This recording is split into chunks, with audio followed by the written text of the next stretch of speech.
Sa nakaraang video, matapos maging matagumpay ang pagbagsak ng bomba ni Prinsipe Roland mula sa kalangitan, buong tiwala niyang idineklara na handa na ang Operation Eastern Wind 001. Pagkatapos, tinipon niya ang lahat ng mga mangkukulam sa bulwagan at, matapos ay latag ang isang mapa ng buong teritoryo. Inihayag niya na magsisimula na ang Eastern Wind 001 kinabukasan at lahat ng naruroon ay makikibahagi. Pagkatapos ay humarap siya kay Iron Axe at inatasan siyang kumuha ng 50 tauhan upang samahan ang mga mangkukulam patungo sa labas ng Silver City.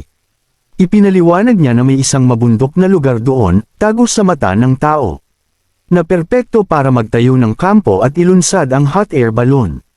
Agad na pumayag si Iron Axe na pamunuan ng misyon, habang si Wendy naman ay nagtanong sa prinsipe kung hindi ba sila lilipad mula sa border town. Sumagot ang prinsipe na hindi magiging praktikal ang pagtakip ng ganoong kalayong distansya gamit ang lobo. Itinuro niya ang mapa, na hindi ko lubos maintindihan dahil hindi Ingles ang mga nakasulat. Ngunit ipinaliwanag niya na kung magsisimula sila mula sa Silver City, kaya nilang takpan ang buong distansya sa loob ng isang araw at bumalik bago lumubog ang araw. Pagkatapos ay humarap siya sa iba pang mga mangkukulam at tinawag ang mga pangalan. Anna, Wendy, Lightning, Maggie, Nightingale, at Sylvie, nalalahok sa misyon. Inatasan niya sina Nightingale at Sylvie na bantayan ang kampo, habang ang pag-atake ay isasagawa ng 4 na mangkukulam. Dagdag pa ng prinsipe, si Lightning ang magiging susi sa operasyon, kaya't kailangan niyang maghanda ng mabuti. Agad nang umiti ng malaki ang ating masiglang babae, tiniyak sa prinsipe na huwag mag-alala tungkol sa gawain. Sa huli, tinapos ng prinsipe ang pagpupulong sa pamamagitan ng pagpapaalala sa lahat na mag-ingat. At binanggit na siya'y sabik na naghihintay ng magandang balita mula sa border town. Bagamat hindi ako 100% tiyak kung ano nga ba ang nilalaman ng Operation Eastern Wind 001. Sa aking pagkakaalala, nais ng prinsipe na bigyan si Timothy ng isang matinding pagkagulat upang magdalawang isip itong salakayin ng border town bago dumating ang buwan ng mga demonyo. Dahil kailangan ng bayan na maghanda para sa taglamig. Lumipat naman ang eksena sa isang barkong naglalayag pababa ng ilog. Sa loob ng bangka, nakita natin si Lady May, pabalik sa border town matapos ng mahabang panahon. Habang siya'y nakatanaw palabas, napansin niyang ang barko ng mga mangkukulam ay papunta na sa Silver City, para sa Operation Eastern Wind. Bagamat walang kaalam-alam si Lady May kung saan eksaktong pupunta ang mga mangkukulam. Iniisip niya kung papunta sila sa Willow Town, o baka sa Silver City.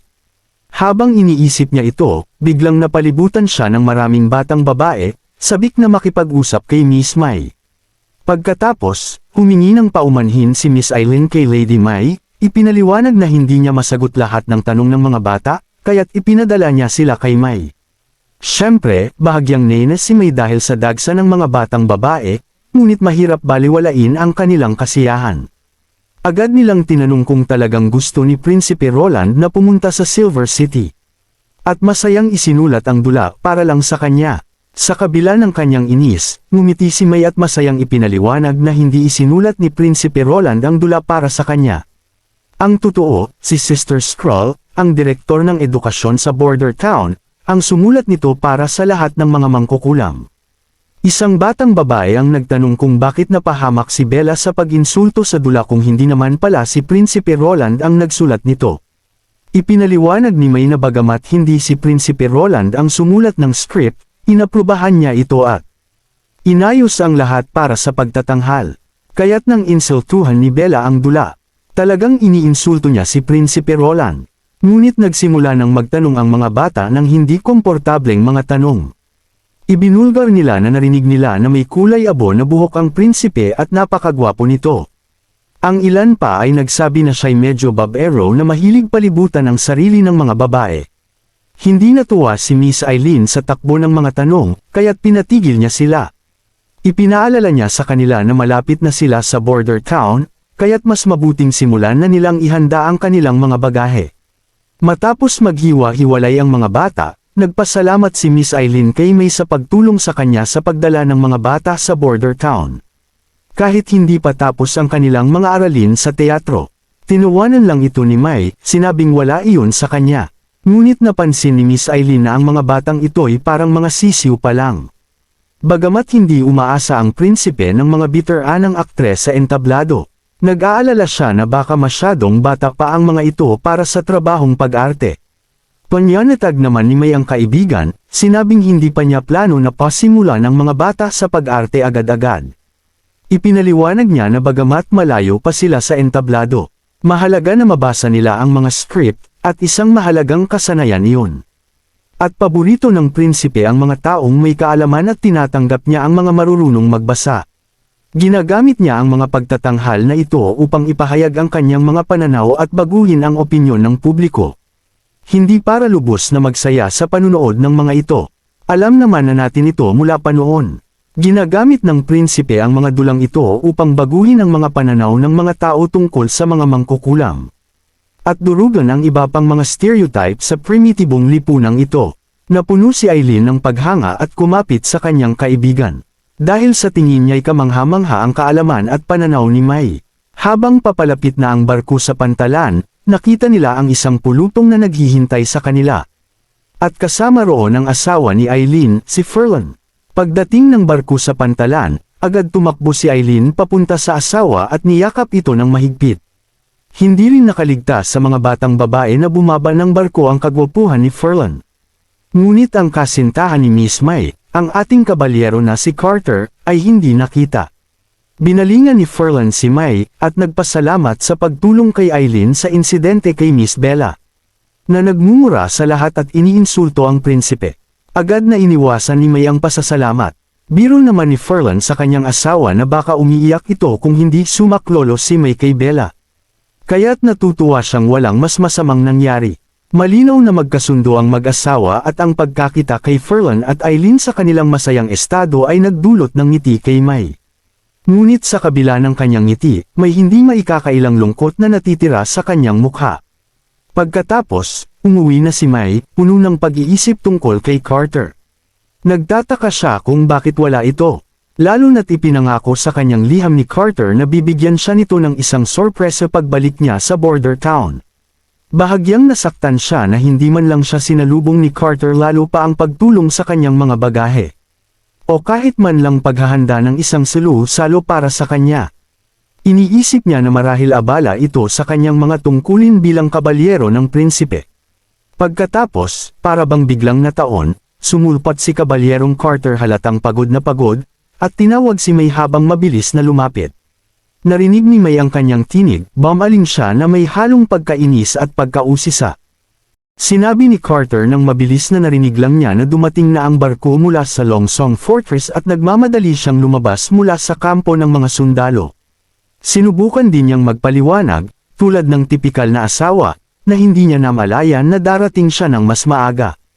Napansin niya ang mabigat na mga bagahe ni May, at bahagya siyang natataranta, naiisip na pagod ito sa pagbitbit ng lahat.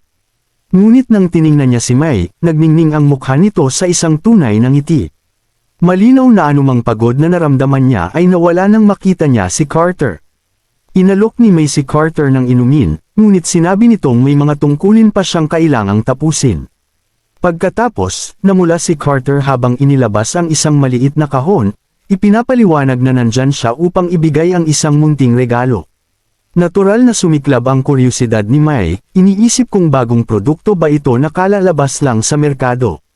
Ngunit sa loob ng kahon ay mayroong singsing na may diamante. Lumuhod si Carter, kinuha ang kamay ni May, at tinanong kung pakakasalan siya nito. Lubos na nagulat si May, at ang hindi inaasahang alok ay iniwan siyang nasa masayang pagkabigla. Kinabukasan, si Carter ay nasa opisina ni Roland, at labis ang kasiyahan niya na halos kinikilabutan na ang prinsipe. Bumalik ang prinsipe sa kanyang opisina, habang nagbabasa ng ulat. Ibinunyag niya na, sa tulong ng mga mangkukulam mula sa Slumber Island, mabilis na umuusad ang mga proyekto ng konstruksyon sa bayang malapit sa hangganan. Natapos na ang tulay na bakal sa ibabaw ng Redwater River, na perpektong nakahanay sa bagong pader, at ang lahat ng kredito ay napunta kay Sister Lotus, na siya ring pinuno ng departamento ng konstruksyon. Pagkatapos makatrabaho si Lotus ng ilang panahon, sabik na siyang makasama ito sa trabaho. Ang sunod-sunod na magandang balita ng prinsipe ay nagpatuloy ng pumasok sa silid ang baliw na alchemist, na kasing saya ni Carter. Malinaw na mayroon itong magandang balita, kung hindi ito magsasayang ng oras sa pagpunta roon. Agad na isiniwalat ng alchemist na natagpuan na niya ang paraan upang makagawa ng asido sa malaking sukat. Lubos na nabigla ang prinsipe sa balita at sinabi kay Kyle Sichi na dalhin siya sa mga laboratorio. Ilang sandali pa, naroon na sila sa Riverside Laboratories.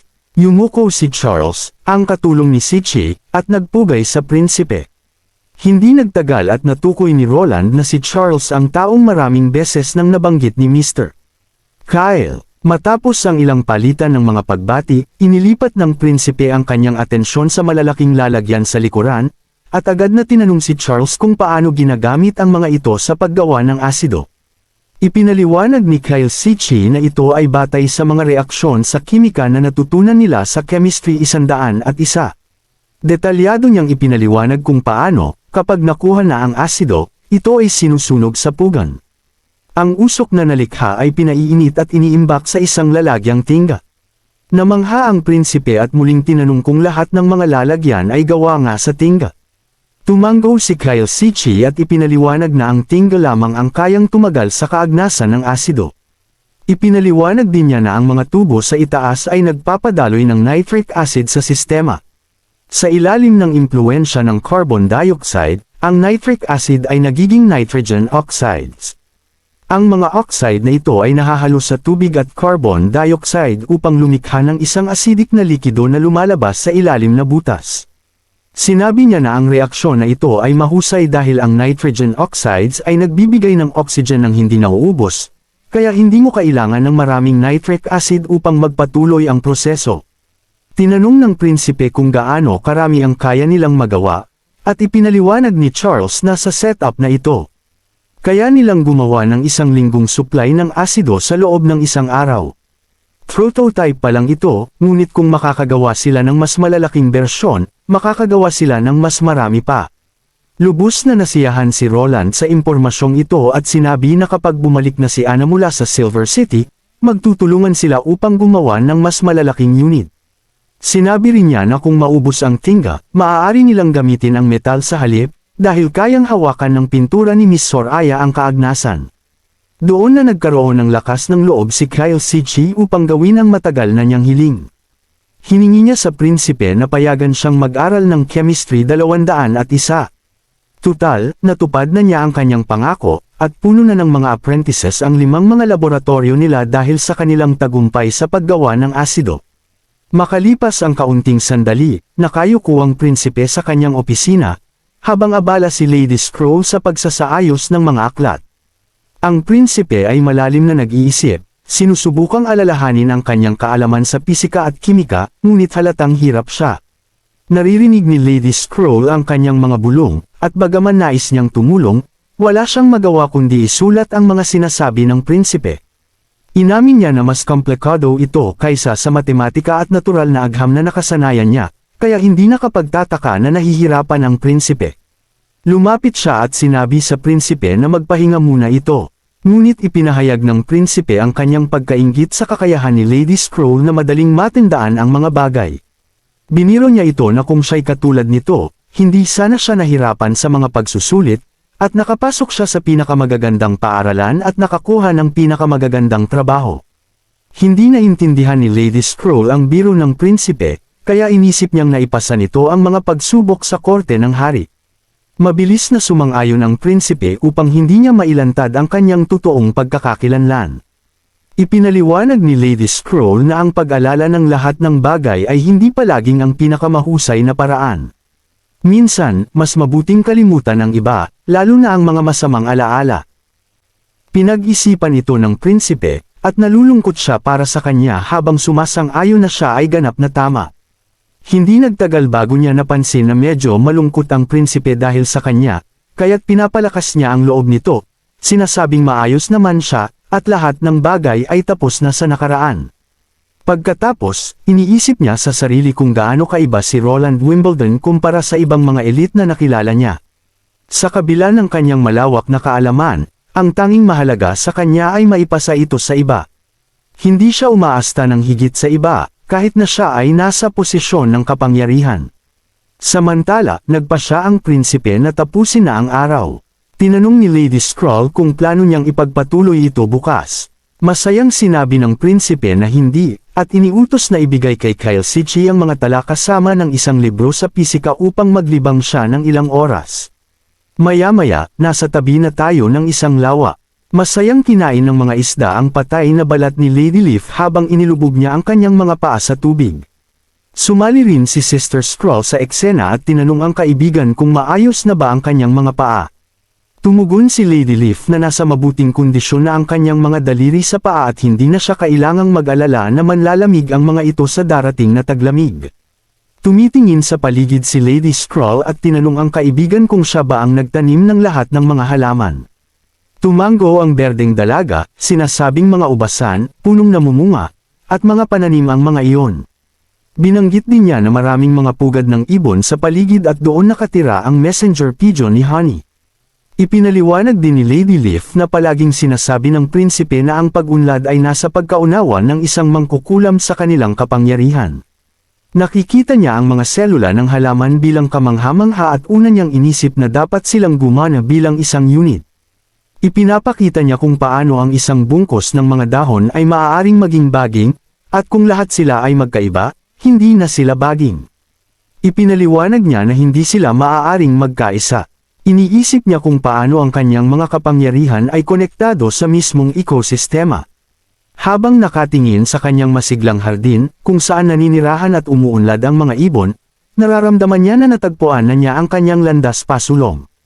Ang eksena ay naglilipat patungo sa labas ng Silver City, kung saan nagkampo ang mga mangkukulam malapit sa mga bundok. Nasa kanilang lobo na ang lahat, handa na para sa susunod na yugto ng kanilang misyon.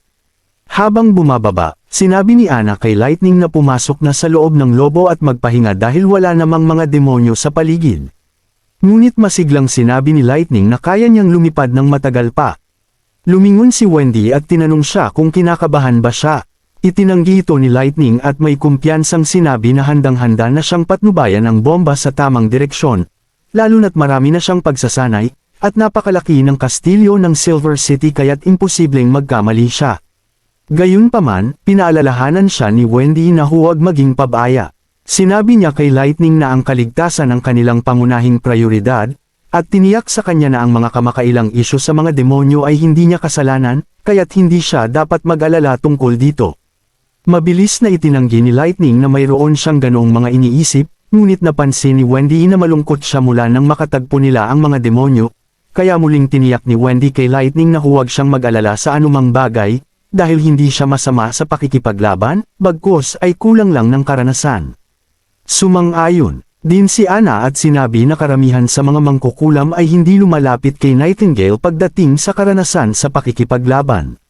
Sinabi nila na walang sino man ang sinisisi siya, kaya't hindi niya kailangan mag-alala at pahirapan ang loob. Sumali si Maggie sa eksena, mabilis na nagulat na nasa loob ng tanawin ng Inner District ng Kabisera. Habang tinitingnan ng lahat ang kahangahangang tanawin, wala nang ibang natira kundi sila na lamang. Namangha si Wendy sa malinaw na tanawin ng lahat. Napansin ni Wendy ang kanilang mga nakaraang karanasan, binanggit na noong una silang nagkakilala nila Soraya at Echo, ang lugar na ito ay itinuturing na pinakadelikadong bahagi ng Grey Castle. Mahirap para sa mga mangkukulam noon, kung saan halos bawat buwan ay may isa na pinapatay sa mga plaza ng Outer District, at ang pananatili doon ng isang araw pa ay isa pang araw ng panunood ng paghihirap ng kapwa mangkukulam. Samantala, nagbibigay si Lightning ng sariling pep talk habang handa na silang bombahin ang lungsod. Inisip niya na kung ang pagbomba kay Timothy ay sapat na upang magdulot ng pagbabago, handa na siyang gawin ito. Habang direktang nakalutang sa ibabaw ng lungsod, sinabi ni Wendy sa lahat na ihanda ang bomba at buksan ang mga pinto. Dumating na ang inaabangang sandali, at nagsimula na ang pagbaba ng bomba. Masayang naghiyawan ang koponan para kay Lightning, sinasabing nasa kanya na ang lahat. Mabilis na umarangkada si Lightning at inilagay ang kanyang sarili sa ibabaw ng bomba habang papunta ito sa pangunahing kastilyo. Nang mailagay na niya ang bomba sa tamang direksyon, hinailan niya ang parachute mula sa missile, dahilan upang bumagsak ito ng mas mabilis, at siya mismo ay lumipad papalayo sa ibang direksyon. Sinubukan niyang huwag tingnan ang bomba sa pagsabog nito, ayon sa utos ng prinsipe, ngunit hindi niya mapigilan ang tukso na silipin ito bago sumabog, dahil gusto niyang masaksihan ang pagbagsak ni Timothy sa harap ng kanyang mga mata. Nang sumabog ang bomba, nagkaroon ng napakalakas na pagsabog. Nabigla ang mga tao sa paligid ng bayan sa malakas na tunog. Pinanood nila ng may pagkabigla habang bumubuga ng usok mula sa kastilyo, at nagsimulang manginig ang buong gusali. Maging si Timothy, na nakaupo sa loob, ay naramdaman ng shockwave. Kumalat ang takot sa silid habang nagtataka ang lahat kung lindol ba iyon. Mabilis na sumigaw si Timothy sa lahat, sinasabing tumahimik at nag-utos na siya ay dalhin sa basement. Nangako ang mga kabalyero sa paligid na paprotektahan ang kanilang hari, at mabilis na nagsimulang pumunta si Timothy sa basement nang hindi nagsasayang ng oras. Patuloy na bumabagsak ang mga debris, at nagngingit-ngit si Timothy sa galit. Nainis siya sa ideya na tanging ang napakalaking dami ng snow powder lamang ang makakapagdulot ng ganoong pagkawasak, at nainis siya kung paano nagawang makakuha ni Roland ng ganoong makapangyarihang sandatang alchemy. Pinaghihinalaan ni Timothy na maaaring ibinigay ito ni Garcia kay Roland bago siya umalis sa Clearwater. Habang iniisip ni Timothy na siya ay mamamatay, hindi niya maalis sa isip ang posibilidad na si Roland at Garcia ay maaaring magsanib puwersa laban sa kanya. Pero nalilito siya kung paano nila nagawang magpuslit ng napakaraming snow powder sa kastilyo para makagawa ng ganoong kalakas na pagsabog. Hinawakan niya ang isa sa kanyang mga kabalyero sa kwelyo at inutusan itong ipunin ang ibang mga kabalyero at magsagawa ng paghahanap sa buong distrito. Kailangan nilang suriin ang mga imburnal, hardin, kubo, at anumang lugar na posibleng tagwa ng snow powder. Sinabihan din niya sila na arestuhin ang sinumang mukhang kainahinala, anuman ang kanilang ranggo, at iginiit niyang lahat ng mga lingkod at kasambahay sa kastilyo ay kailangang siyasatin, walang makakalusot. Mabilis na tumakbo ang kabalyero ni Timothy para isagawa ang mga utos, habang si Timothy mismo ay nanginginig sa matinding galit, nag-aabang ng tamang oras para tumugon kay Roland at magpadala ng malinaw na mensahe na hindi siya kasing invincible gaya ng iniisip nito. Ngunit ang ideya na nakangiti si Roland matapos ang maliit na tagumpay na ito ay labis na nakakagalit sa kanya. Sinuntok niya ang pader sa sobrang pagkadismaya, paulit-ulit na iniisip ang banta ni Roland tungkol sa katapusan ng kanyang pamumuno. At dito nagtatapos ang chapter 171. Maraming salamat sa panunood.